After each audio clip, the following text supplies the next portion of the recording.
Hi there, it's Margarita. I wanted to tell you how sorry it was to hear about your spouse's death. When did my husband Ross die? It will be 12 years on September 12th. It's hard to believe how quickly time has passed, and yet how slowly it has gone by also. Except for my grandma, being the first in the family to lose a spouse was not something I wanted to be first at. I remember so clearly how I never saw her sad about my grandpa being gone, or even seemed like she felt any grief at all about it, even though I'm sure she did. Now, don't get me wrong, I love my grandma, but she was probably not the best model when it comes to grief and loss. She was of the era where you didn't let anyone know you were suffering or had any emotions of any kind. Her generation was told to keep a stiff upper lip and grin and bear it. When she was asked what music to play at the funeral, she said, "Just don't play Amazing Grace because that will make me cry." I don't think that that is how things should be anymore. I should also tell you that I don't believe in the sayings that there is less pain because you knew the death was coming, so you had time to say goodbye, or that since they're no longer suffering, you should feel thankful for that instead of sad about the loss. Both of those are ways that we fool ourselves about death and grief. I know I told myself that since I knew that Ross was dying, I had plenty of time to prepare and my grieving process was going to go quickly. Boy, was I wrong about that. So, what advice would I give to you as you start this grief journey? The first thing I would tell you to do is to tell your story. They tell you that a lot in grief group. Share your story and share it often. I found this quote from the book on grief and grieving by Elizabeth Kubler-Ross that I really like. Telling the story helps to dissipate the pain. Telling your story often and in detail is primal to the grieving process. You must get it out. Grief must be witnessed to be healed. Grief shared is grief abated. Tell your tale because it reinforces that the loss mattered. Telling your story helps with the pain. I remember those first few times, and it was probably more than just a few, in grief group when I could barely tell my story because I was crying so hard. How hard it was to say those words that my husband had died. The more you say it, though, the easier it gets to say. It also makes it more real. When it first happened, I thought that Ross's death really didn't happen, that he would be back soon. I was in shock, as I think we all are. Having to say he was gone made it a reality in my head and something that I then had to deal with. Finally, telling your story helps others. You realize you're not the only one dealing with this. There are many people that lose a loved one. Knowing that they are not alone and that others have gone through it and are surviving means a lot. That is part of why I'm telling you my story, in the hope that you know that you aren't alone and that you know you'll get through the rough stuff. It may take some time, but you will make it through. So let me tell you my story. Ross and I met over 20 years ago when we were both teaching math to middle school students on Minneapolis's North Side. He and I were both dating different people, so I don't think either of us viewed the other one as potential date material, let alone mate material. But that summer, both of us became single, and due to lots of social activities together, he was playing volleyball on my volleyball team, we saw each other quite a bit. By the end of the summer, we knew that there was something there and started dating. He, though, was more hesitant than I. He had cystic fibrosis, a genetic disorder that affects your lungs, pancreas, and intestines. He took pills to help with digestion and had a machine that he used twice a day to clear his lungs. He was pretty healthy when we started dating, but he warned me that he got infections in his lungs easily and could end up in the hospital. I was in love, though, and didn't let it affect how I felt about him or our future. In 2000, after 3 years of dating, we got married. Ross usually ended up in the hospital about once a year. At first, he bounced back, but as the years went on, his time at the hospital started to increase. His doctors had him evaluated, and he was put on the transplant list, as his body was getting more immune to the antibiotics, and the doctors told us that he would probably not live past 40, as that was the age most people with CF died. In late March 2005, he went into the hospital again and was not getting better. None of the meds that usually help clear his lungs were working. One Friday, he moved from a regular hospital room to the ICU and was put on a ventilator. I knew things were not looking good, and then the doctor came and told us he would be surprised if he lasted more than the weekend. I remember that weekend because it was a steady stream of people, as they heard that Ross was not doing well and had come to say goodbye. We even did the last rites one of the afternoons. Then, on Sunday evening, everyone cleared out and I sat in Ross's ICU room watching Desperate Housewives on TV, because that was our thing on Sunday nights. One of his doctors came to the door of his room and pulled me out into the hall. They had lungs for Ross and were going to do a transplant that evening. I remember hearing this news and shaking all over, unable to believe what was about to happen. On that April night, a miraculous thing occurred and he got a new pair of lungs. It was not an easy road for him, though. He stayed in the hospital about 6 more weeks and then went to a rehab center for almost 3 more months for physical therapy and to wean him off the ventilator. He slowly relearned to walk and also to breathe again. He loved his new life. He could no longer work, so he volunteered at LifeSource, the nonprofit organization that matches organs with transplant patients. He would go out and talk to high school students about checking the box and being an organ donor. Before his transplant, he had been teaching high school students, and this was his way of keeping that connection in his life. His donor was a 19-year-old who had not been out of high school for very long and was killed due to a drunk driver. It was a fitting story for his talks at the high schools. He got to meet the mom of his donor and thank her in person. He lived every day as if it was a gift, which it was. Unfortunately, when you get a lung transplant, it's like trading one disease for another. The medications he had to take were hard on his other organs and also left his immune system compromised. In the summer of 2008, he began to feel the effects of being on all those medications. He went into the hospital 3 different times. The last time he went in, I had a feeling that he wasn't going to be coming out. He went in with a long list of things that were wrong. Quickly, he was moved from a regular hospital room back to the ICU and on a ventilator. The next 2 weeks were a blur of doctors telling me what was wrong with him, but not giving us any ideas on what could fix him. Luckily for me, even though Ross was on a ventilator and being given a steady flow of drugs, he still was coherent enough that the doctors were letting him call the shots. On the day after his 44th birthday, after being told that they really had nothing they could do for him, he had the doctor he trusted the most come in. With most of his family there, he told his doctor he wanted to be taken off the ventilator the next day. The doctor understood and said he would come by the next morning. We all decided that we would go home for the night and have our goodbyes in the morning. Ed, Ross's brother, stayed behind to chat with him for a while. That night, my phone rang, and I didn't even think about what it could be. Any other night, and I would have been panicking about an unexpected phone call later in the evening. On the line was Ed. He told me that Ross was dying, and I needed to come quick. I jumped in the car and started for the hospital. Not 10 minutes later, my phone rang again, and it was the hospital, and Ross had died. He had hemorrhaged into his lungs and gone quickly. I truly believe that Ross died that night on purpose, because he didn't want us all there in the morning, watching him as he died. As I tell that story, it transports me back. I can still see the ICU room he spent so many days in, filled with beeping machines, bags of fluid slowly dripping into small tubes, and monitors that were always flashing warnings of some number being too low or too high.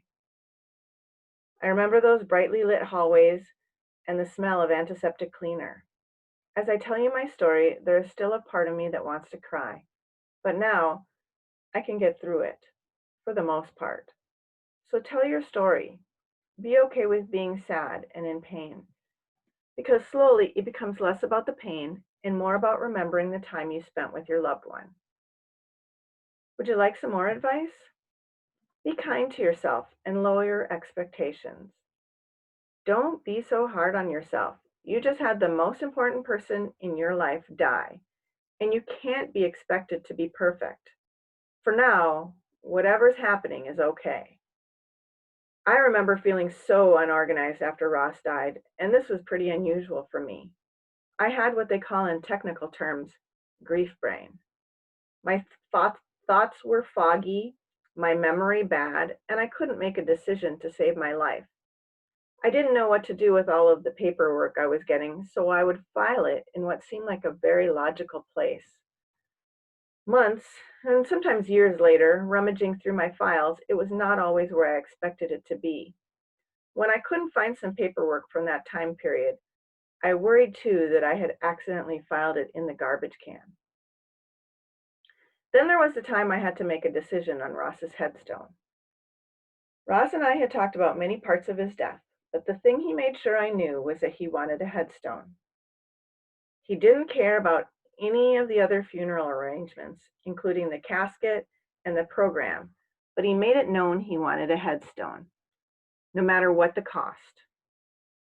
A few weeks after his death, his parents and I met with someone to purchase his headstone. Lots of decisions needed to be made about what would go on the headstone. Dates, would both of our names be there? Any symbols I wanted to put on it? It was a lot. When they installed the headstone, I was not able to be there, but I got a phone call from his parents afterwards. The peace sign I thought I had picked as one of the symbols to be engraved on the headstone turned out to be the Mercedes-Benz symbol instead. Thankfully, they were able to fix it. After that, I told all friends and family that I needed a pass on decision making for a full year. I also had a really hard time concentrating. I loved reading, and the first couple of months after Ross died, I would pick up a book and set it back down again, unable to concentrate on the words on the page. It took some time before I took an interest in a book again, and the first book I read was a book of poetry. So sometimes you need to take small steps. I couldn't sleep either. This again was pretty unusual for me. I was a good sleeper, but night would fall and I would lay there, unable to get the rest I needed. I don't like having anything on in my bedroom when I sleep, but for a long time I listened to the BBC on the radio every night to fall asleep. That worked like a charm, as they were super boring to listen to, and I couldn't understand a word they said. Besides being organized, like I told you before, your memory may be bad. Don't beat yourself up over not remembering things. That happens a lot. There are times when I don't remember things now, and I like to blame it on my grief brain. Do not worry about not getting better as quickly as people want or expect you to. Unless they have suffered a loss, they don't know what it's like, and they seem to think it's something like recovering from a cold. After a few weeks, in their minds, life goes back to normal, and you should too. For me, the worst part seemed to come after a few months, not right away. I would drive home from work and cry the whole way home, which we all know is extremely unsafe. I was so puzzled by what was happening to me. I thought maybe something was wrong with me that I couldn't keep it together. It took me some time, but I came to realize that the crying was because I knew Ross was not going to be there when I got home. My heart was grieving one of many losses. I used to hate being asked, "How are you?" Because at first they would say it with a long face and sympathy in their eyes. Then, after a couple of months, they would say it without the face, expecting you to answer back with something cheerful like, "I'm doing fine." It became almost too much for me to answer that question without responding back. Do you want me to answer that truthfully or say something that will make you feel better? Even I became impatient with things, with feeling the way I was feeling. And I asked my facilitator at grief group once, when does this end? 6 months? A year? Give me a date. He smiled at me and looked as if he wanted to pat me on the head because of asking such a silly question. That was when I knew this was not a thing that was about time elapsed, because even though time heals, your grief never really ends. What else can I tell you? Try things that you think will help you on your grief journey. And if they don't help, try other things. I have a bit of a type A personality, and so I knew I needed to try a lot of things to lessen my grief and see if they worked. So I did. I would not recommend this for everyone, but it helped me. Do what works for you, though. What I tried that I feel helped me the most was talking to others about my grief. About 2 weeks after Ross died, I was searching for something to help me understand what was going on with me. Why was I such a mess? Why was the BBC the only way I could be lulled into sleep? Why did even happy songs on the radio make me want to cry? In one of the brochures from the hospital, I found information on grief groups. I decided to give it a try. The first grief group I went to was okay, but most of the people in the group were older than me, and no one had a spouse die from such unique causes. Most have died of cancer or old age. I went for a couple of months but kept looking. The second group I tried was not a good fit. The first meeting I went to, they were holding a ceremony of remembrance. I knew that the people who had planned it had not lost someone close to them because they asked people to stand up in front of the whole room and share details about their loved one. Who wants to do that when they know they will be standing up in front of a large group of strangers with a very real possibility of crying? The ceremony finished earlier than expected because no one talked. What a surprise! Then, instead of sending us to our small groups early, we played bingo for prizes. I won a spatula. I knew I would not return there. But before I left, someone said to me that I should try a grief group in the southern suburbs. That was the best thing that happened at that meeting. I started going to that grief group and knew after a couple of meetings it was the one for me. The people had had similar experiences to me, and there were people I knew I could relate to. I know right now you can't go to grief group, but I encourage you, once they're happening again, to look until you find the right place for you. Besides going to grief group, having other people in your life that you can talk to about the person you lost and about grief is important. After Ross's death, I reached out and tried to gather around me people who had experienced a loss. I knew a couple of women who had lost their spouses after complications from lung transplants because we had been in a support group together. I contacted them so that I could ask them about what they went through. We began to meet once a month for lunch, and there were few that I missed. It was a small, impromptu grief group in which our shared experiences gave us some comfort. As other people we knew lost their spouses to the same complications, our group grew. Our core group has gone from talking about doctors, hospitals, and the stories of our spouses' deaths to now recounting trips, retirements, and new home purchases. One of these friends first told us that she would never cut her hair again because she and her husband always got their hair cut together, and it was too much for her to do without him. It was probably over a year before she cut her hair, but I knew when she did that she had turned a corner. I also knew that our time together every month made a difference for her and for me. Besides meeting, we called each other on the phone when things got tough, especially in those first few months. Reach out and talk to people who have had a loss. That will help too. Besides that group, I have my group of dinner friends from attending the organized grief group. Dinner started with 5 of us going to Perkins after I had been going to meetings for a few weeks. It was nice to have that time together, as we knew if we didn't go, dinner that night might be cereal at an empty dining room table. This dinner group grew too as people from the grief group came in and out. I participated in that grief group for a year, and by then there was a core group of about 10 of us that went out for dinner. It was one of the parts of Thursday night I looked forward to the most. It was when we could continue our discussions from the group if we wanted to, or ask questions of each other that we might not ask while in group. As time went on, though, this group started to be less about our grief journeys and more about our new life journeys. We were meeting for dinner on Thursdays once a month until the coronavirus outbreak. And I hope once the virus is gone, we'll be able to meet again. We have been through everything together as well: a wedding, grandchildren, more retirements, cancer, a 99th birthday, and trips all over the world. It's a group we never wanted to be a part of, but I know we are so glad that we have each other. There are a lot of other things you can try that will help you in your grief journey. I wrote in a journal almost every night for months and found it was another way for me to pour out all of my frustrations, anger, and sadness. I started by writing letters to Ross of things I wanted to tell him. From the mundane, I heard this new song that I thought he would like, to the life-changing when his niece was having a baby. It turned into rants sometimes about why he had left me and how things would never be the same. Then it became a way to capture the many memories I had of our life together, because you find after a loss, your memory can be somewhat muddled and cloudy.